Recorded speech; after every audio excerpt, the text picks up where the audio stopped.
Okay, I'm going to walk you guys through a very important part of how we're going to download the pictures that you're going to need for your big assignment. So, big assignment would be the photo shoot that you're doing for homework. So, in this case, it's your winter landscapes. And they are due on Monday, March 1st. So, hopefully, you have them. And they should be transferred to your Google Drive unless you have a way of uploading them a different way. So I have a collection in my Google Drive that is organized. I'm hoping that in your drive you can create a folder for digital photo and then making little subfolders for each assignment. It's going to help keep you much better organized than just having images all over the place. So at home, I guess I would suggest that you do that even at home if you have a flash drive, not flash drive, an SD card that have your images on there. You can bring your SD card in, and on the back of the computer, there's a slot that you can put the SD card in. So those of you that have a camera that is using the SD card, we need to get those images transferred onto your computer. So in any case, we're uploading the pictures and then putting them into the folder in your Google Drive so that you can access these anywhere. So not all of these, actually most of these are not winter landscapes, but this is my collection of landscape images. These are actually shot on the drone, which I don't know, in a perfect world, in a non-COVID situation, we would be in the classroom and being able to learn how to fly the drone and take images. It can be really cool. So I'm sorry that we can't do that. But anyway, in this one, I have 42 images in my collection. So what you're going to do from this point to get these onto this desktop, I'm going to click on the first image. You can use your mouse and draw to select what images you want, or you can click and then hold the command button and click on different ones if you want specifics. I can click on the first one and scroll down, hold shift, and click on that last one, and it will select everything in between. So in this case, I want all of my images, so I'm going to keep it like that, and then click these three dots. That'll pull up different things that you can do, and in this case, we want to download the image. I'm not going to click that because I already did, and it takes a while because it zips your files, and you can't get off of this screen. So you can see down here where it has my Drive download zip file. So I'm going to close out of that because I already have them downloaded. And then opening Photoshop, any seniors, here's a little preview of your 2021 class picture. Anyway, okay, so I'm going to go to my Photoshop. I'm going to go File. No, I'm not. Let me set up my downloads first. So I'm going to go to my Finder. Maybe. And I'm going to click on my downloads. We're in slow-mo today. Okay, so here's all of my images that are zipped. So I'm going to click on that. And I have to unzip them.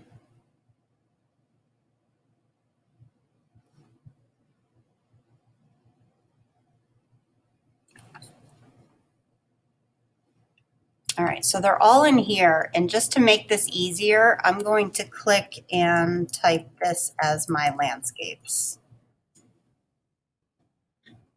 Okay, so those are zipped, they're renamed. I'm going to close that, and instead of clicking Create New, there's this really cool little shortcut. So a contact sheet is a collection of your images all on one sheet, and they're going to be little thumbnails. So there's like one button to push on here and it makes it for you, which is really cool. So File, Automate. So there are different things in Photoshop. You could make a batch, and let's say you wanted to convert all of your pictures to 5x7 or all of them to black and white. You can do that in, like, it'll take a batch of them at one time and do it all for you instead of you having to open each image. So we're going to go down here to Contact Sheet 2. Photo Merge down here is another one that we'll use, but okay. Contact Sheet 2. And then you're going to need to plug in a bunch of details. I want to make the width of this should be 8.5 by 11 is my document. I want to go, this is set up from something else. So make sure that yours all says this. Let's see, we'll do columns of 3, rows of 5.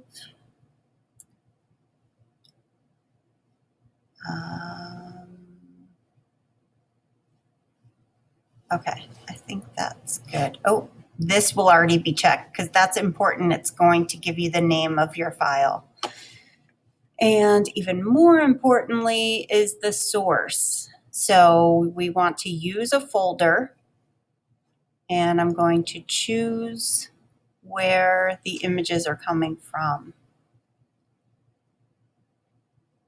I think the computer thinks it's Monday. It's not.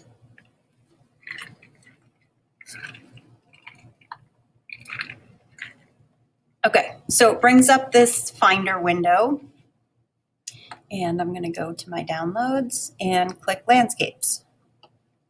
So if it was something that was on your desktop, you would click and just select and do whatever, but I'm going Downloads to my Landscapes, Open, and then I'm just going to click OK.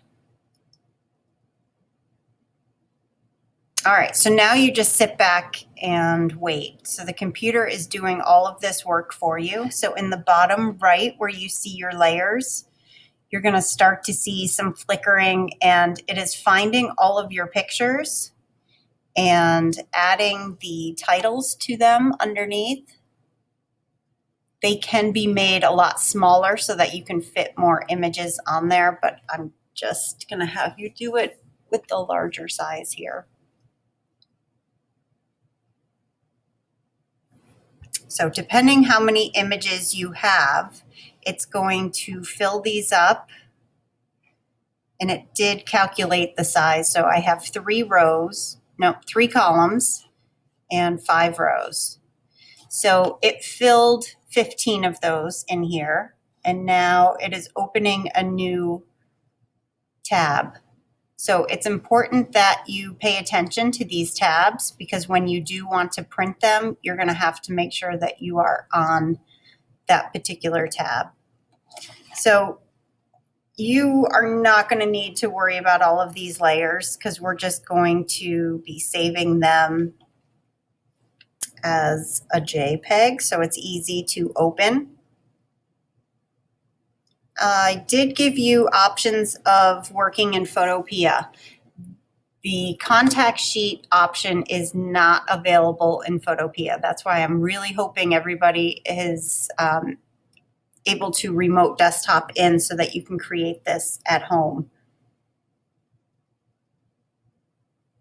And another thing I forgot, HEIC. So if you were going to use your cell phone to take pictures, Apple has created this file, HEIC, which is a little bit more compact, but it keeps the details and everything in your file. So it's different than a JPEG, and unfortunately the HEIC is not recognized by every platform. So Photopea will not recognize it, nor will anything in Google Drive. So if you're going to make your slideshow, it won't let you put an HEIC in there. So there are ways to convert your picture, which I guess I'll show you that today.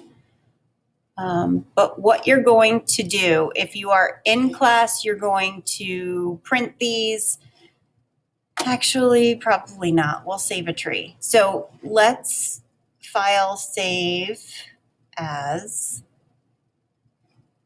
Okay, so file save as. And if I just hit file save, it's going to save it as a PSD and it's going to keep all these layers, which we don't care about the layers for this. So I does. And computer wise, it has generated just the title of contact sheet 1, 2, and 3. So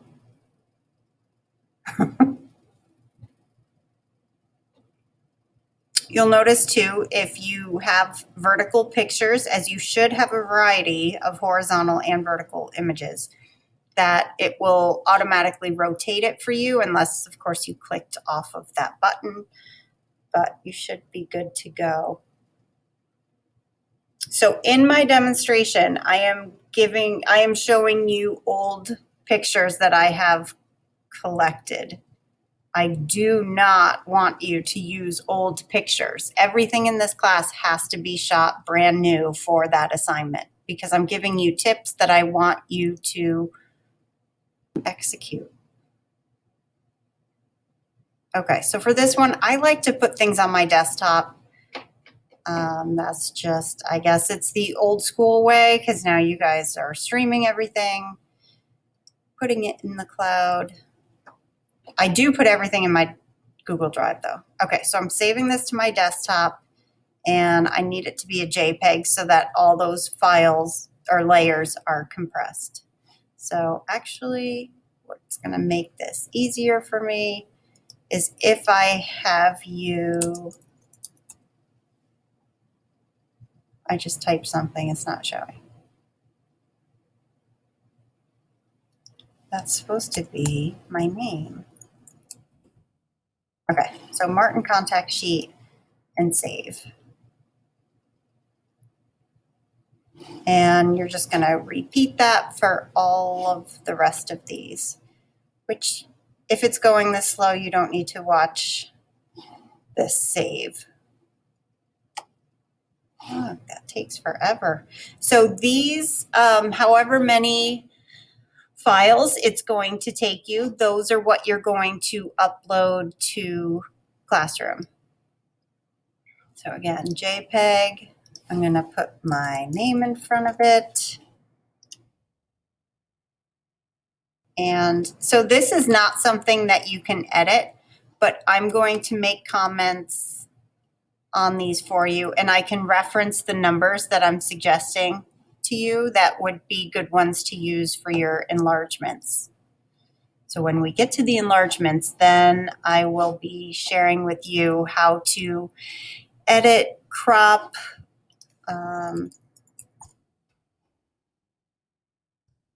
lighten, brighten, sharpen, move your focal point to the right spot.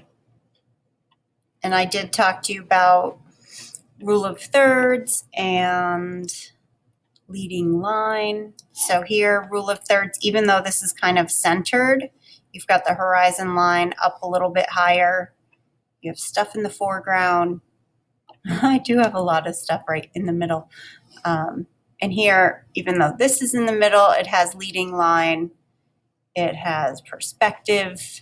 It has these strong vertical trees.